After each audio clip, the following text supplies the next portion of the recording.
Punin na Genthru habang nakikipagpalitan sila ng cards sa grupo ni na Chuzia. Tapusin na natin na mabilis ang palitang ito.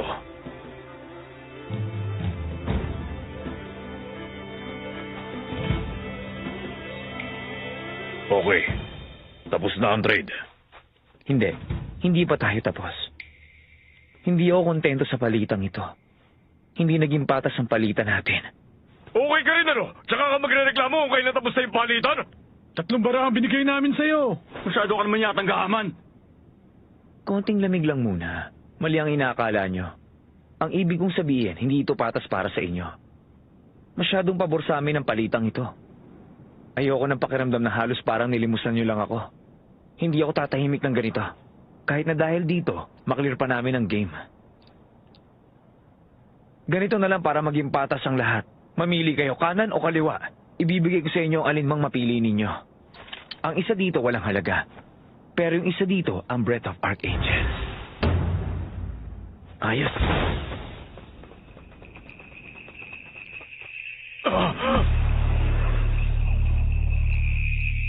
Levion!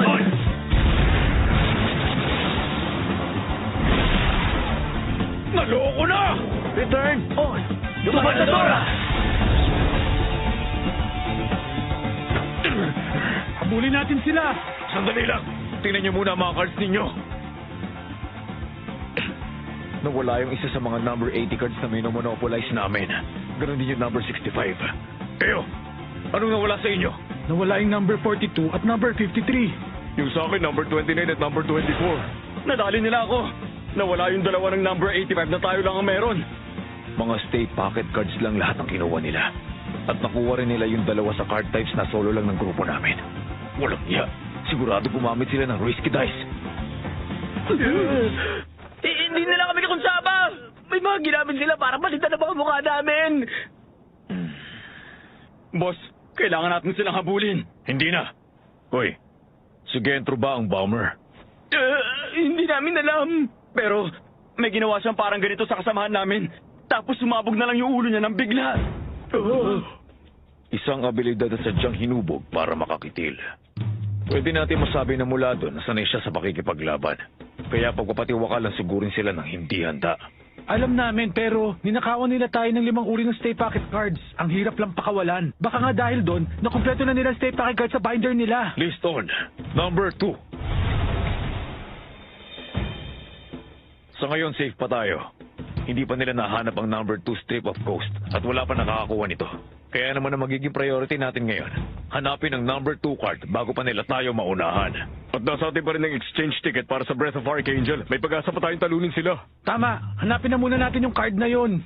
Accompany on! Sa Soflabi!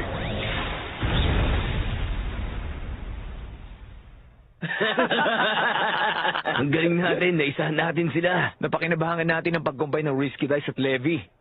Bale may 93 stay pocket card types na tayo. Hindi, may ginamit na tayong isa para baguhin ang mga mukha nila. Kaya 92 na lang. Ang importante, nakuha natin ang mga stay pocket cards na minomonopolize nila. Basta may ibang gumamit ng game sa 2 pang uri na meron tayo, magiging card na rin yun. Ang number 2 ang pinakamalaking balakid sa tagumpay natin ngayon. Madali na lang yon. Alam na nating nasa Suflabi yon. Okay, hanapin na natin yung number 72, number 21 at number 9 sa ganung pagkakasunod-sunod. Tapos, pumunta tayo sa Soflabi para hanapin yung number 2. Para sa number 75, kailangan lang natin hanapin kung sino may hawak at nakawin. Tingin ko sa puntong ito, kailangan na natin pag-isipan. Alin sa 3 stay pocket cards ang gusto nating angkinin? At kung paano natin gagastusin ng 50 billion? Uy, Kiluwa. May gumugulo sa isip ko kailan lang. Ano yun? Hindi ba daan-daan ang naglalaro ng game na to kasabay natin? Hindi ba nakapagtatakang na i-transform natin lahat ng items na nakuha natin sa card form nila? Anong ibig mong sabihin? Kasi kahit yung mga B-rank stay pocket cards, may maximum transformation limit na humigit kumulang 30. Madali na ma-obtain ng mga yan, kaya dapat marami nang naunang nakakuha sa atin. Totoo yung sinabi mo, pero pwede rin ganito ang isipin natin. Ilang player teams lang ba may kakayahang makabate sa pangungulekta? Tansya ko hindi lampas ng 30. Oo nga no. Karamihan sa mga player na nandito, hindi pangungulekta ng stay pocket cards na nasa isip nila. Kung hindi lang sila nakafocus sa pag-iwas sa mga agresibong player para hindi sila mamatay, gusto nila makaalis dito at makauwi. Parang nakakapanghina kung nakarating ka nga sa Masadora pero wala nang leave cards na natitira. Sinabi mo pa. Kaya nga... Yun na nga. Huh? Kung player ka na pumunta sa Masadora para bumili ng leave cards pero walang available, anong gagawin mo? Teka, kung ako yon, mag-iipon ako ng pera hanggang sa may leave card na maging available uli. Okay. Tapos sabihin natin, habang naghihintay ka, may makuha kang super rare na spell card. Anong gagawin mo? Ibibenta ko tapos bibili uli ng spell card packs hanggang sa may makuha akong leave card. Talaga? Kapag ako nakakuha nun, itatago ko yun. Kasi, paano kung ibenta ko nga yun? Pero lahat naman ng cards na makuha ko pagkatapos nun, walang kwenta. Pero kung itatago ko yun, mas may pag-asa pa ako makakuha ng leave card dahil pwede ko yung... Kitam?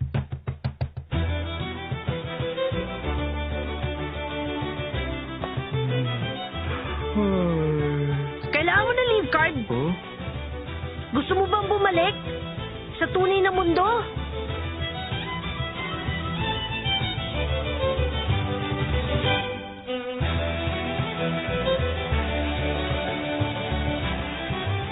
Nakakuha tayo ng 4 na stay pocket cards kapalit ng 3 leave card. Okay. Naka 54 na stay pocket card types na tayo. Yay! Yung mga card na hindi natin nailagay sa binder kaagad, bumalik sa mga item form nila. Ang problema ngayon, naubusan na tayo ng mga free pocket. Kailangan natin i-organize ang binder natin. 135 ang total free pockets ng binders nating 3. Kailangan natin mag-iwan ng mga 5 pocket na bakante. Ikaw na magtago ng mga spell card, Kilua. Dapat magtago din ng ilang defensive spell card si Biske. Teka nga! Kailangan kong gumamit ng mga spell card? Ayoko nga! Hindi ko alam kung paano gamitin ang mga Hindi yan. pag-aaralan mo, dapat lang, no? Okay na. Book. Noon talagang umiiwas pa tayo sa ibang player habang naglalaro. Pero mula ngayon, kailangan na natin makisama sa kanila para makakuha ng ibang rare cards. Basta kunin natin lahat ng cards na kaya natin kunin ng tayo-tayo lang. Tapos, saka tayo makipagkasundo sa ibang player kung kailangan lang. Okay yun, di ba? Ganun na nga. Oh! Sige, bye-bye. Sandali lang! Wala namang halaga ang card na to. Ginamitan mo lang to ng fake spell card eh. Pasensya ka na, nagkamali lang ako naabot sa'yo. Ito yung tunay na cards. Grabe, hindi ka talaga pwedeng maging pabaya sa mga to kahit sandali. Sinabi mo pa, napakalaki talaga ng pakinabang ng item na yun. Hindi ba nakakatanggal din daw ng mga sumpa sa item ang necklace na ito? Ewan ko sa item. Alam ko, sumpa sa card. Ah, hindi pala pwede. Bakit? May naisip ka bang gawin? Naalala ko lang kasi yung mga taga-baryong may sakit. Naisip ko lang na baka isang sumpa ang nagdulot nun at pwede natin silang gamutin. Yung mga taga-baryo? Ah! Yung mga bandido! Yung kumuha ng lahat ng pera ninyo at pati damit? Pero hindi sila mga card, kaya hindi gagana yun, no? Pwede. Bakit hindi natin subukan?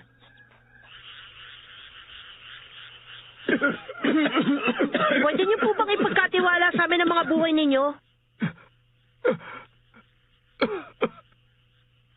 Ibinigay niyo sa amin ang lahat-lahat nung nangailangan kami, kahit wala nang natira sa inyo. May tiwala kami sa inyo.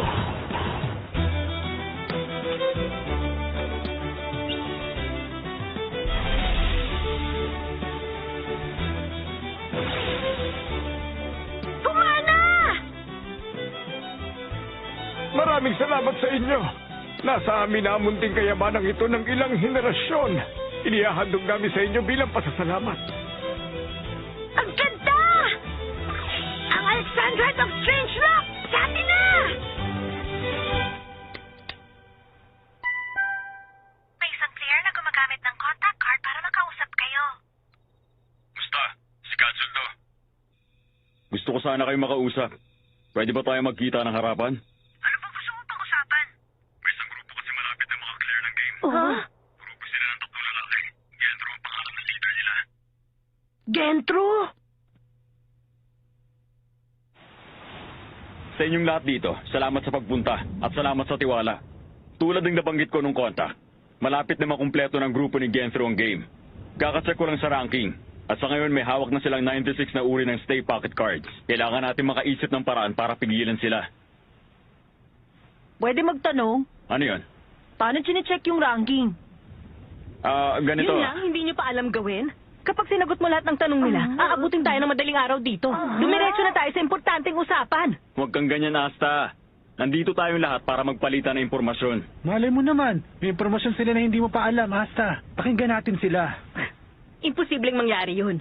Kung mga trading shop lang, hindi pa sila marunong gumamit, obvious na mga baguhan sila, mga walang alam. Sa trading shop kasi, may ranking ng mga player na active at kung ilang stay pocket cards ang hawak nila. Nakalista doon lahat. Pwede mo ring malaman kung ano ang number ng mga cards nila. Kailangan mo nga lang magbayad para doon. Pero kahit na malaman mo ang pangalan ng player mula sa ranking na yon, hindi mo pa rin sila magagamitan ng contact o fluoroscopy spell card. Kailangan makasalubong mo sila. Hindi niyo ba feel na mas tumalino na kayo ngayon, mga bata? Kaya yun, ganun namin nalaman kung sino-sino ang mga player at magkakagrupo. At kung ilang stay pocket cards na ang nasa kanila. At ang kulang na lang ng grupo ni Genthru, number 0, 2, 9, at ang number 75. Number 75? May solid na impormasyong lumalabas lang ang card number 0 sa isang game event pagkatapos mo makompleto ang 99 stay pocket cards, kaya lumalabas 3 na lang ang kulang nila. Ang gusto ko sana mangyari, magtulungan tayo sa paghanap ng kahit isa man lang sa 3 card na yon at i-monopolize ito nang sa ganon mapigilan sila makompleto ang game. Baka naman may iba pang paraan. Halimbawa, baka pwede natin silang lunurin sa mga attack spell. Nakakuha na sila ng Paladin's Necklace kaya baliwala yun kung gamitin nila yon. Level lang ang spell na gagana sa kanila. Pero hindi pa rin sigurado yon dahil pwede mablock ang levy depende sa mga kondisyon. Practical ding, ipagpalagay natin na hindi takot sina Genthru na ipakita sa ranking ang cards nila. Dahil sa prison, lahat ng pages ang binder nila protektado ng spell na to. Posible nga yun. Marami ring nakuhang spell card si Genthru. Mula dun sa grupong gustong mag-recruit sa atin noon. Hindi malayong ganun nga ang ginawa nila. Pwede rin naman natin kunin ang sapilitan ng mga card nila. Handa ka bang pamuluan yun kung sakasakali? Hindi pa nga natin alam kung ano ba mga abilities nila. Pag monopolize ng card na wala sila, ang pinaka-practical na gawin ngayon. Kung wala sa inyong tutol sa planong yon, pag-usapan na natin kung paano gagawin. Kailangan natin ang kooperasyon ng bawat isang grupo dito para magtagumpay tayo. Wala akong reklamo sa plano, pero sa mga miyembro natin, meron. Ano pa bang problema, Asta? Sinunod ko naman yung gusto mong kondisyon, hindi ba? Dapat lampas sa 50 ang bilan ng mga uri ng stay pocket cards. Lahat ng 6 na grupong nandito, pasok doon. Oo, maaari. Pero sinabi ko rin na dapat mga player lang na may maitutulong ang isasali natin. Hindi ko lang talaga makita kung paano makakatulong sa layunin natin ang grupo ng 3 player na bukod sa mga bata, mga baguhan pa. Ikaw ang pinakawalang naitutulong sa ugali mong yan. Aba, matalas din palang tapos ng dila mo ah. Sige, sabihin mo nga bata, kung anong mapapala namin sa'yo, Alam ha? namin ang mga kapangyarihan ni na Genthru. At yung isa sa mga cards na wala pa sila, meron kami. Ano, may angal ka pa? Hindi, wala na. O siya, sige, sabihin nyo na sa amin ang kapangyarihan nila. Eh, ikaw, ha? Ano naman ang mapapala naming lahat sa grupo ninyo? Sabihin mo nga, nakapag-ipon na kami ng 71 types ng stay pocket cards. Mas marami naman ang di hamak sa hawak ninyo. Mawawala na ba ang sumpong mo kung bibigyan kita ng A-rank card kapalit ang impormasyon nyo? Patas na palitan yon. Diyan ka nagkakamali. Dahil yung inaalok mong A-rank, padali lang kami makakakuha nun. Bigyan mo kami ng 2 S-rank card o impormasyong katumbas ng halaga ng sa amin. Kung hindi, wala tayong kasunduan. Aba, akala mo kung sinong magaling kumasta. Narinig niyo ba yon mga kasama? Ayaw nila tayong tulungan. Gusto nila bawat isa sa atin magbigay sa kanila ng 2 S-rank cards. 10 cards ang gusto nila. Huwag kang pauso. Grupo nyo lang ang kailangan magbigay. Ah! Okay lang sa akin magbahagi ng impormasyon sa ibang grupo. Silang bahala magpasya kung anong gusto nilang ibigay sa amin bilang kapalit. Pero ikaw, hanggat hindi ka tumutupad, wala ka makukuha sa amin. Ay!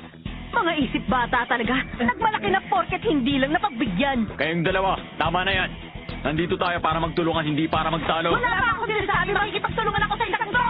Basta okay lang. Basta bigyan mo na lang sila ng 2 card. Oo, para makapagpatuloy na tayo. Bakit ako? Wala naman akong problema sa pagbigay sa kanila ng cards eh. Pero yung isip batang yan, naghahanap ng away eh. Sino bang naunang ng away? Ayoko na. Umalis na tayo rito. Hindi ko na gusto makipag-team up sa kanila. Hay, totoong nakakainis pero... Pero sa ganitong sitwasyon, merong 2 pangunahing abilidad si Genthru na tinatawag niyang Countdown at Little Flower. Kaya pinakamabuting gawin, lumayo sa kanya. Malas, nadali niya ako. Ako rin. Hinawakan niya ako nung nagpapalitan kami ng cards. Ako rin. Mukha atang halos lahat sila na biktima ni Genthru. Pagkakataon nga naman. May magagawa ba kami para tanggalin ang bomba? Oo, meron! Kailangan nyo siyang hawakan at sabihing, nahuli ko ang bomber. Ano ka ba? Bakit mo sinabi ka agad? Sayang mas madami pa sana tayong nakuhang card sa kanila. Ayoko na kasing mag-away pa uli kayo. Hindi ma-activate ang mga bomba hanggat hindi ipinapaliwanag ni Genthro kung paano gumagana ang ability niya. Kaya, basta hindi nyo siya lalapitan, wala siyang magagawa sa inyo. Siguro alam nyo nang may dalawang paraan ng pag-cast ng spell cards, tama ba? Tama. Mauubos ang spell card sa oras na mabanggit mo ang pangalan nito sa invocation. Pero posibleng gamitin ng paulit-ulit ang isang spell card. Ha? Oo. Halimbawa, kapag nilagay mo ang steel card sa binder, lalabas ang mga pangalan ng mga player na nakasalamuha mo na, tama? Pwede ninyong tanggalin ito nang hindi pinipindot ang select at hindi mauubos ito. At pwede nyo pa itong gamitin ng kahit ilang beses para ma-check ang cards ng iba. Hindi pa natin nasusubukan gawin yun. Oo nga. Para naman sa mga rank B stay pocket cards, mabibili nyo lahat to sa mga shop. Kailangan nyo lang bumili sa isang shop ng lampas 50 times at sasabihin sa'yo ng shopkeeper ang option na yon at bibigyan ka pa ng discount. May doble pa kayo ng skeleton eyeglasses? Kapag ginamit nyo yun, madali nyo mahahanap ang Emerald for Beauty at Mystery Pond. S-rank cards pareho yon. Sapat na ba sa inyong impormasyon na yon? Bibigyan ko pa kayo ng isa pang card kung hindi pa rin kayo Hindi masaya na, doon. sapat na po yun. Maraming salamat. Okay, ako naman ang sunod. Ako siguro yun. Nice to meet you. Maraming salamat. Marami kaming natutunan dahil sa inyo. Alin kaya sa mga card na wala pa ka nag-entro ang pwede nating i-monopolize? Yung nakuha naming number 70.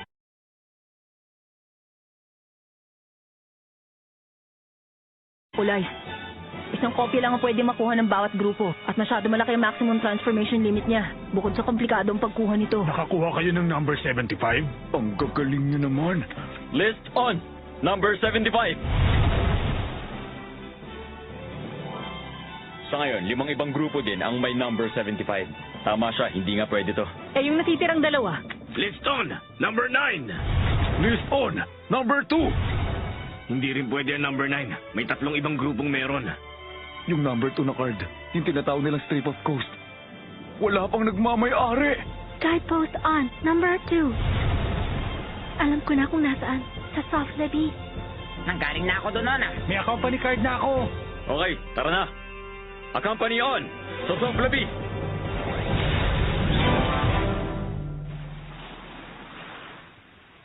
Dito na pala yung soft lobby. Ang laki din pala ng bayang to. Okay, simulan na natin ang paghanap ng impormasyon. Lahat ng lugar i-check nyo ng mabuti. May ibang characters na hindi agad magbibigay ng impormasyon. Baka magtagal tayo kaya kailangan maging matyaga. Kaya nyo ba yun? Oo! Dito! Huh? May nahanap ako dito na may impormasyon. Ang bilis! Yung mga piratang yan ang naghahari sa bayang ito. Ayon sa alamat, may kuweba sa ilalim ng dagat na tinatawag na grotto ng mga sea god. Malapit lang yon dun sa may aplaya. Sinasabing yung strip of coast ang tanging daanan papunta doon. Nung kumalat ang tungkol sa maalamat na kuweba at ang laman nitong kayamanan, 15 pirata ang biglang nagpakita sa bayan, ilang taon nang nakararaan. Si Razor at ang 14 Fiends, kwinestyon nila lahat ng mga mangingisdang pumapalaot. Lahat ng may alam tungkol sa strip of coast, pinatatahimik nila habang buhay. Kapag pinalayas niyo si Razor at ang 14 Fiends, sasabihin ko sa inyo ang lahat ng nalalaman ko. Alam nyo, nung nagpunta kami noon, wala kami nakuha kahit isang clue. Siguro nagkakaroon ng impormasyon, depende sa oras. O depende sa event na mapalabas mo. 15 lahat, si Razor at ang 14 Fiends. Posible rin ang nakatrigger ng event na to ay yung bilang ng mga player na pumunta ngayon. Ha? May 15 pirata. At nagkataon na 15 rin tayong pumunta dito. Hindi magaganap ang special event na to sa game hanggat hindi ka dumarating dito kasama ang 15 miyembro. Pero paano malalaman ng isang game character na may ganong grupo na dumating? O, a company card! Oo, grupo ng 15 o mahigit na gumamit ng company para makapunta sa Souflabi. Malamang yun na nga yung kondisyong kailangan para maganap yung event. Ang saklap naman nun. Wala. Tayo na. Sa base ng mga pirata.